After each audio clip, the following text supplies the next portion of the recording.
உம்ராங்கிறது இருக்குது, அதனுடைய சட்டம் என்ன, உம்ராவுடைய பயன்பாடுகள் என்ன, அதனுடைய கிடைக்கக்கூடிய கூலி என்ன, அது தனி விஷயம்.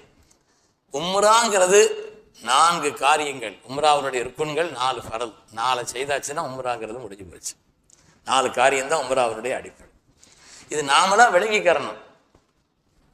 ரெண்டாவது அங்கே என்னன்னு கேட்டால், ஒரு விஷயத்தை வழிகாட்டுறதுக்கு ஒரு ஆலிம்கள் சொல்லிட்டாங்களா, மாவட்ட ஜமாத்துலமா நடத்துது, உலமாக்கள் நடத்துகிறாங்க. நம்ம இவங்க சொல்கிறத குறித்து வச்சுட்டு இந்த காரியத்தை செய்யணும். ஆளாளுக்கு ஒன்று சொல்லுவாங்க. ஹஜ்ஜை பொறுத்தவரையில் ஆளாளுக்கு ஒன்று சொல்லுவாங்க. முஸ்தலிஃபாவில் தொழுது முடிச்சுட்டு கல்லை பொறுக்குங்கன்னு சொன்ன நேரத்தில் ஒரு அம்மா சொன்னாங்க, அதாவது நான் கல் ஊர்லேருந்து கொண்டுட்டேன் சரத்துன்னு சொன்னாங்க. ஊர்லேருந்து கொண்டது இல்லை, எப்படிங்க கொண்டதியா?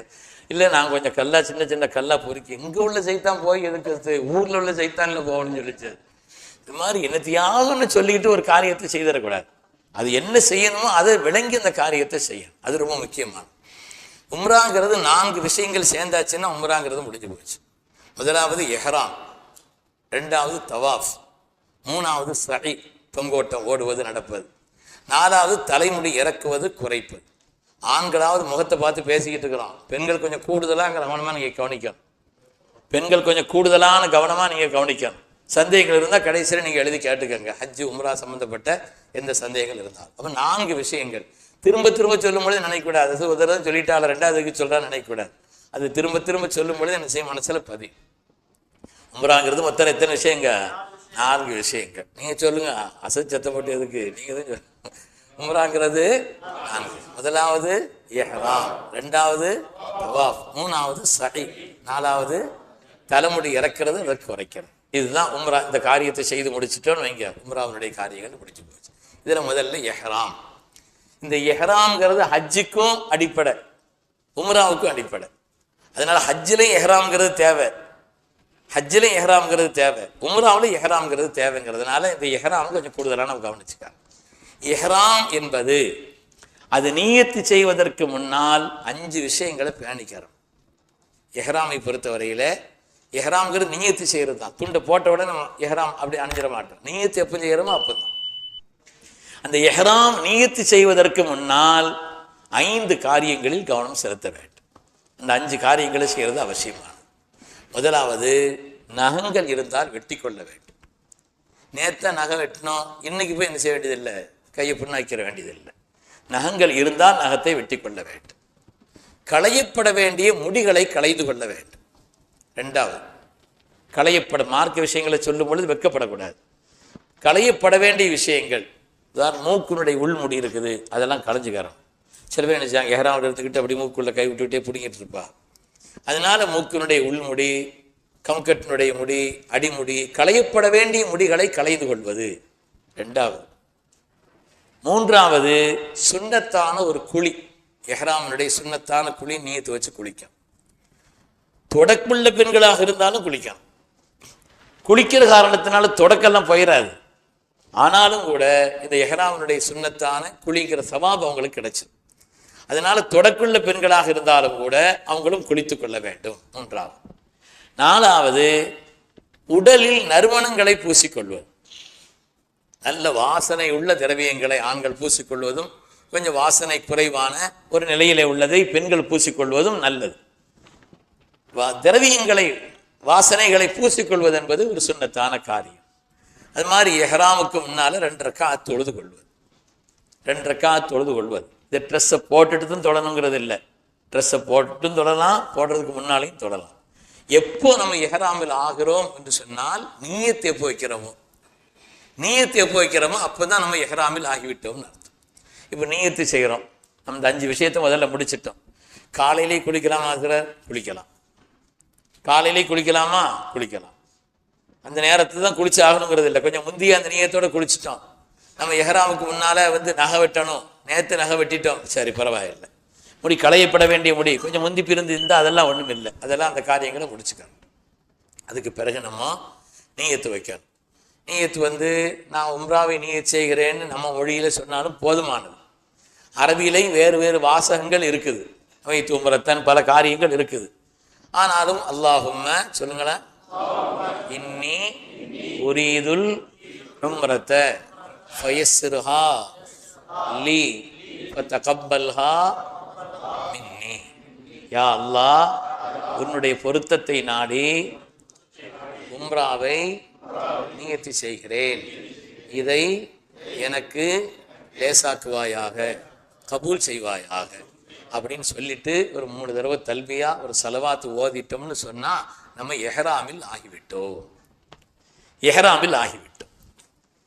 இப்போ உம்ராவுக்கு எஹ்ராமுக்கு முன்னால் 5 விஷயம் செய்தோம். எஹ்ராமில் ஆகிவிட்ட பிறகு சட்டங்கள் வந்துடும்.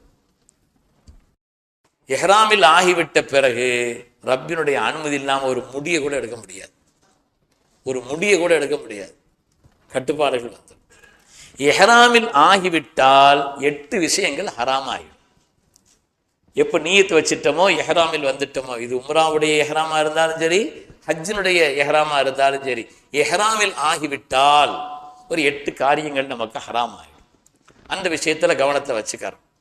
ஏன்னா நம்ம மற்ற நேரங்களில் அந்த ஹராமில் பழக்கம் இல்லை. அதனால கொஞ்சம் கவனமாக அதில் வச்சுக்கிறோம். முதல் விஷயம், ஆண்களை பொறுத்தவரையிலே தையலுள்ள எந்த ஆடையும் அணியக்கூடாது. தையலுள்ள எந்த ஆடையும், ஜட்டி போடுவோம், தையலுள்ள எந்த ஆடையும் அணியக்கூடாது. சில பேருக்கு நிர்பந்தமாக அவங்க ஜட்டி போடுற மாதிரி ஏதாவது ஒன்று கெட்டித்தான் ஆகணும்னா அதை லங்கோடு மாதிரி என்ன செய்யலாம், அவங்க கெட்டிக்கிறலாம். தையல் இல்லாத அந்த துணியை அவங்க கெட்டி என்ன செய்யலாம், மேலே ஏதாவது பெல்ட்டு கிட்டு போட்டுருந்தா அதில் சொல்லி வைக்கிறலாம். கயிறு காரண கயிறு கட்டியிருந்தாங்கன்னா அதில் சொல்லி வைக்கிறலாம். முதலாவது, தையலுள்ள எந்த ஆடையும், இது ஆண்களுக்கு தான் இந்த சட்டம். தையலுள்ள எந்த ஆடையும் ஆண்கள் அணிந்து விடக்கூடாது. சரி, வாட்சில் தையல் இருக்குதா சார், போடலாமா? போடலாம். செருப்பில் தையல் இருக்கு, போடலாமா? போடலாம். ஒரு பேக்கு தூக்கிட்டு போகிறோம், அதில் தையல் இருக்கு, இருக்கலாமா? இருக்கலாம். தையலுள்ள ஆடைகளை அணியக்கூடாது, முதல் விஷயம். இரண்டாவது, தலையை மறைக்கக்கூடாது. இதுவும் ஆண்களுக்கு தான் சட்டம். தொப்பியை கொண்டோ தலைப்பாகை கொண்டோ வேறு ஏதும் பொருள்களை கொண்டோ தலையை முழுசாக மறைக்கக்கூடாது. கொடை பிடிச்சிட்டு போகிறாங்க, அந்த கொடை சமயத்தில் என்ன செய்வாங்கங்கன்னு மாட்டின மாதிரி ஏதாவது மாட்டி வச்சுருக்குறாங்க, அப்படி மாட்டலாமா? மாட்டிக்கிறலாம். சட்டியை தூக்கி தலையில் வச்சு கொண்டு போய்கிட்டு இருக்கிறாரு, தலை மறைக்குத, அதெல்லாம் இல்லை. மறைக்குதலுங்கிற நோக்கத்தில் இருக்கக்கூடாது. இது அப்படி இல்லை, இவர் வேலை செய்கிறார், அது வேறு விஷயம். அதனால ரெண்டாவது, இடையில சில விளக்கத்தை, அது விளக்கத்துக்காண்டி சொல்கிறார், எண்ணிக்கை விட்டுற வேண்டாம். முதலாவது, தையலுள்ள எந்த ஆடையும் அணியக்கூடாது. ரெண்டாவது, ஆண்களை பொறுத்தவரையிலே தலையை மறைக்கக்கூடாது. மூணாவது, பெண்களை பொறுத்தவரையிலே பெண்களும் ஆண்களும் கண்டிப்பாக வந்துடுவாங்க, முகத்தை மறைக்கக்கூடாது. முகத்தை மறைக்கிறது ஹராமாச்சு. எஹ்ராம் நியத்து செய்து விட்டால் பெண்கள் முகத்தை மறைக்கக்கூடாது. நீங்கள் அங்கே வந்தால் பார்ப்பீங்கன்னு சில பேர் இந்த பெண்கள் என்ன செய்வாங்கன்னா, அவங்க மிருக்காவுடைய முன்பகுதியில் அப்படி ஒரு கட்டை மாதிரி அல்லது அட்டை மாதிரி நீட்டி வச்சு அது ஒரு துணியை தொங்க போட்டுட்டு இருப்பாங்க. அப்படி போடலாமா? போட்டுக்கரலாம். ஆனால் அந்த துணி முகத்தில் படக்கூடாது. இந்த துணி முகத்தை விட்டு அகண்டு இருக்கணுமே தவிர முகத்தில் படக்கூடாது. ஆக முகம் திறந்திருக்க வேண்டும். கை கால் பகுதி இது திறந்திருக்க வேண்டும். மற்ற எல்லா பகுதியும் அவங்களுக்கு மூடித்தான் இருக்கும். மற்ற எல்லா பகுதியும் மூடித்தான் இருக்க வேண்டும். மூணாவது, அதற்கு பிறகு நறுமணங்களை பூசக்கூடாது. நாலாவது, நறுமணங்களை பூசக்கூடாது. அத்தரோ வாசனை உள்ள எண்ணெயோ எதுவுமோ அங்கே யாரும் நம்ம என்ன செய்ய, சாதாரண எஹ்ராமில் போகிறோன்னு வைங்க, நறுமணம் பூசிக்கிட்டு இருக்கிறவங்க கூட நம்மள்கிட்ட தரமாட்டாங்க. ஏன்னா ஹராமாச்சு. ஹராமாச்சுங்கிற காரணத்தினால நறுமணங்கள் பூசக்கூடாது. அதாவது நகங்கள் இருந்தால் களையக்கூடாது. அதான் நகத்தை வெட்டியாச்சு சிலத்து இன்மென்ன நகம் இல்லத்தை ஓரத்தில் இருக்கும், சில கடிச்சுக்கிட்டு இருப்பா, ஓரத்தில் கடிச்சு துப்பிக்கிட்டு இருப்பா. நகங்கள் எதுவும் வெட்டக்கூடாது, சட்டத்தின்படி வெட்டக்கூடாது. முதல்ல நம்ம நகை வெட்டாமல் இருந்துட்டோம் அப்படின்னாலும் கூட நகை இருக்குது, ஆகா நகை வெட்டலேன்னு கடிச்சு துப்பிக்கிட்டு இருக்கக்கூடாது. நகங்கள் இருந்தால் எந்த முடியும் களையக்கூடாது. நகங்கள் மாதிரி அதுக்கு அடுத்து எந்த முடியும் களையக்கூடாது. கணவன் மனைவி வீடு கூடக்கூடாது. எஹ்ராம் நியத்து செய்துவிட்டால் வீடு கூடக்கூடாது. அது தொடர்பான எந்த பேச்சுக்களையும் இன்பகரமான பேச்சுக்களையும் பேசக்கூடாது. அது தொடர்பான இன்பகரமான எந்த பேச்சுக்களையும் அவங்க பேசக்கூடாது. அது மாதிரி பாவங்களை செய்யக்கூடாது. எஹ்ராமில் இருக்கும் பொழுது பாவம் தான் எப்போ செய்யக்கூடாது, எஹ்ராமில் மட்டும் என்ன குறிச்சிக்கோங்க. சிலது ஒன்றோட ஒன்று சேர்ந்தா என்ன செய்யறோம், அது 7000, சிலது 9000 சமயத்தில் பார்த்துக்கங்க. ஆமாம், பாவங்கள் பாவம் தான் எப்பவும் செய்யக்கூடாத. எஹ்ராம் அணிஞ்சா மட்டுமானா, எஹ்ராம் அணிந்த பிறகு உள்ள பாவத்திற்கும் மற்ற நேரத்தில் உள்ள பாவத்திற்கும் ஒரு சின்ன வித்தியாசத்தை சூஃபியாக்கள் சொல்லுவாங்க. எஹ்ராமில் இருக்கும் பொழுது ஒரு பாவம் செய்தால் அந்த பாவம் அவனுடைய வாழ்நாளை விட்டும் சீக்கிரம் நீங்காது. அது நீங்காது. பொய் சொன்னார்னு எங்கள் எஹ்ராமில் காலமெல்லாம் பொய் சொல்லிட்டு இருப்பார். நிறைய ஹாஜிமார்கள் பழைய ஆட்கள் கோவப்படுறாங்கன்னா நாம் விளங்கிக்கிறன்னு எஹ்ராமில் கோவப்பட்டிருப்பாங்கன்னு அர்த்தம். எஹ்ராமில் டென்ஷன் ஆகிருப்பாருன்னு அர்த்தம். அதனால நம்ம எஹ்ராமில் இருக்கும் பொழுது நம்மிடத்தில் எந்த குணம் நல்லதோ கெட்டதோ வருகிறதோ அந்த குணம் சீக்கிரம் மாறாது.